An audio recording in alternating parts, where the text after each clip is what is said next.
Hi guys, I'm Hamza Said. Today we're at the Ibis Styles at Hagley Road in Birmingham on behalf of BritAsia TV, and we're talking to Sorabh Pant. He's a stand-up comedian from India.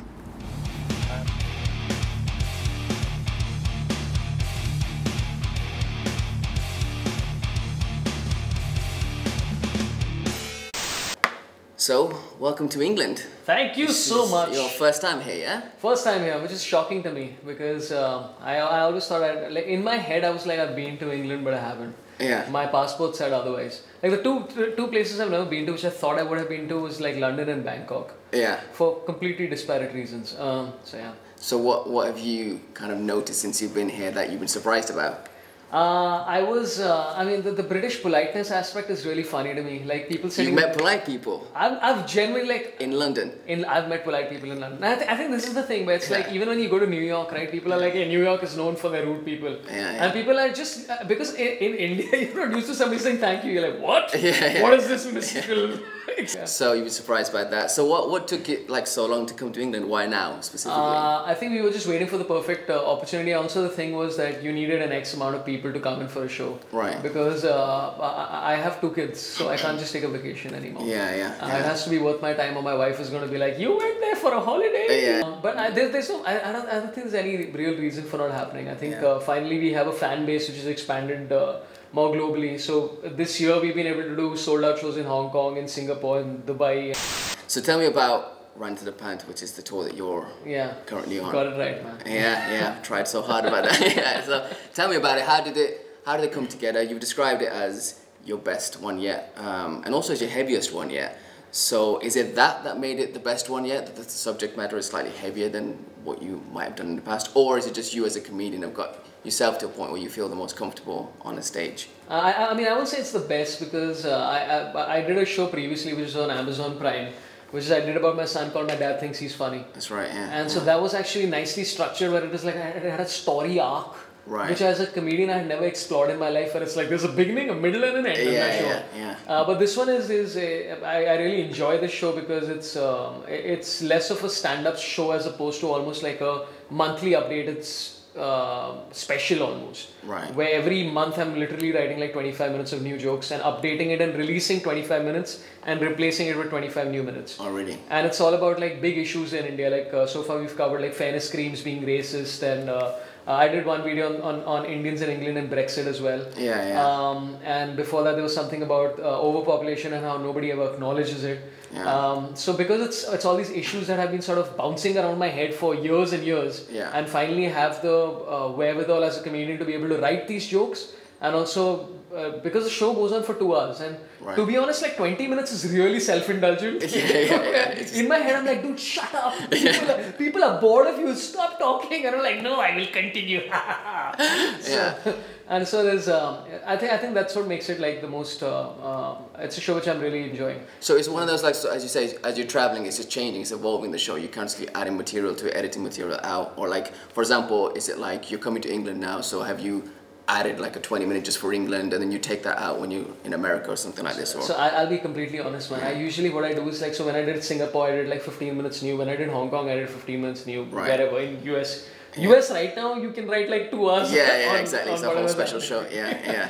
But in England so far what's happened is that I've been writing material and I've just not been executing it because I've been getting distracted by walking around.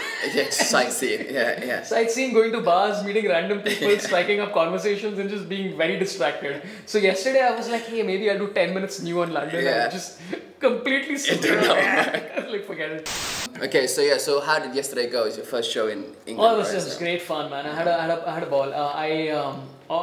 And again, this is where sometimes as a comedian you tend to like sort of tweak your material like literally on stage. Yeah. Because I was expecting a lot more non-subcontinental people. But there were like barely like 5 or 7 of them. So I just went hardcore. Like I literally performed like I was in Mumbai. This is done. But the intention of this entire tour is to also appeal to people who don't ordinarily consume Indian comedy. Right. And it's a truly international set. That's the whole intention of it. So then, just for the benefit of those who might be kind of coming to you for the first time. Which is everyone, yes. Which is everyone, yeah. So pay attention. So I'd just like to take it back to like the beginning, so kind of put Rant and Pant into like the context of like your career so far. So take it right back to the beginning. You're from Mumbai, right? You were born there. I'm from Mumbai. I'm actually Chris Rock's son. There you go. He's my father. Yeah, so get in touch, Let's Chris. tell you something about Indians again. Yes. The two guys are Indians again. No, so I've been doing stand-up for about 9 years. I started comedy at a point where there was very little comedy scene in India to speak of. Yeah. And now it's genuinely exploded. Like the comedy scene in India is, we have a lot of, like the kind of following that we have after a point is almost undeserved. Yeah. Like I have like 1.7 million followers on Twitter, which I'm like, how is this conceivable? So I think also with the digital age, what's happening is that you're being able to consume stuff from anywhere in the globe, in anywhere you That's are. right, yeah. So we're having fans like popping up in Africa and Australia and everywhere, all across. Yeah. You were in TV, right? You were working in TV for a long time, right? Yeah, I was writing for Indian television for a while. We were trying to do a show which was like, because I've been a big fan of The Daily Show.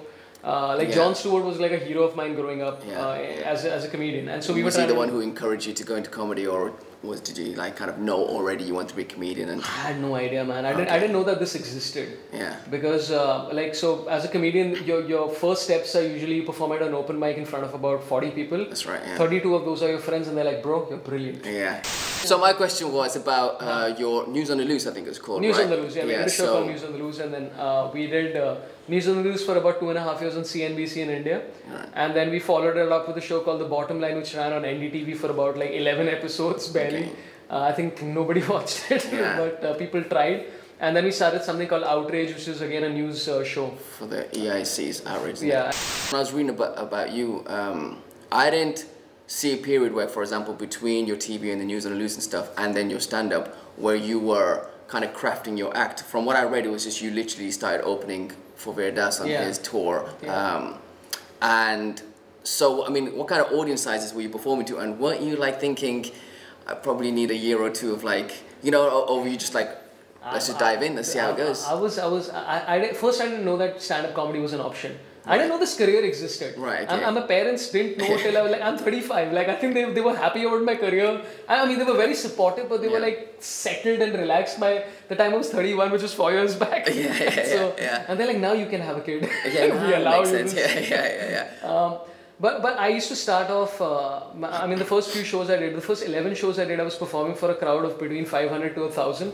And these are your first stand-up gigs? First stand-up shows ever, and it was it was an amazing challenge. That's incredible. I mean, like, and I died. And to be honest, like the usual approach is to be able to hone your point of view. So that first year I got the and again I have nothing. That opportunity was amazing. But the next year was when I actually started trying to figure out what my voice is, and I think as like Jerry Seinfeld says repeatedly, is like you don't know who you are as a comedian until you've done it for at least 10 years. Yeah. Okay, so talking about finding your comedic voice, or I'm still looking. Yeah, we're also. This will be my voice from now on. For today, right? So all these little personalities that you're still experimenting with, like. Oh, by the way, I used to have a personality on stage which I still love. So that's what I was about to ask. So so for Pant on Fire, from what I read, I don't know if it's true, is that you had created these two characters. One of them that delivered puns and one of them that delivered similes or something like that, right? So was that your approach to like, okay, I'll just kind of create characters for myself on stage, and do you still do that, or that those characters being benched now? Well, the intention was that if I'm seeing a live show and if I'm seeing a dude do stand up for an hour or whatever, I want it to be interspersed with something else just to break the momentum. Right. And so then the next show you did was called Traveling Pant. Yes, sir. And that, from what the bits I've caught of it, was like you kind of making observational kind of comedies about the places that you visited. I was traveling a lot and I was just making random notes. So every time I'd land up at say Nagpur, or I'd land up at Dubai, or I'd land up at, we did some shows in Doha. So every time I went to any of those places, like you'd write material for that particular place, and then you're like, hey, this is more jokes. And it's generally I talk about things that I know. So like travel is something I'm obsessed with. I do it all the time. So about your books, you had the first book which is called The Wednesday Soul, right, which took like 5 years or something to write. 5 years, it was a drug trip, man. I love that book. And you started writing that before your stand-up, and then it got published like 2-3 years after you started doing stand-up kind of thing. I was wondering, like, if that had got published before you stand-up, would you have ever gone into stand-up, or like, you know? No, like writing novels is I mean, unless like it's very rare to be able to buy a castle in London. It's true. It's you're essentially essentially you're essentially earning money from stand-up and dumping it all into like promoting a novel. That castle in London, yeah. Got the basement built, yeah. So the first one was about a woman, like what happens to us after we die. After you die. So it was like really hardcore, and I went into like deep thought and exploration about death, which wasn't like, that's not a pleasant person to be around for 5 years. But every time my wife would be like, are you writing a book again? I'm like, yes, death.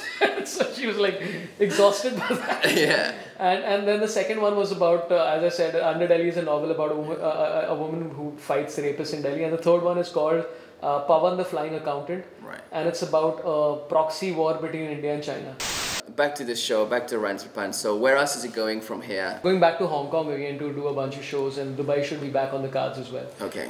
Because we want to do these things properly. And also I want to do a global edition of it. Right. Where I want to talk about the bigger, like, so far it's all been India-centric stuff. Right. Barring like one video where I did something about democracy in Hong Kong, and one video where I did the Indians in England and Brexit.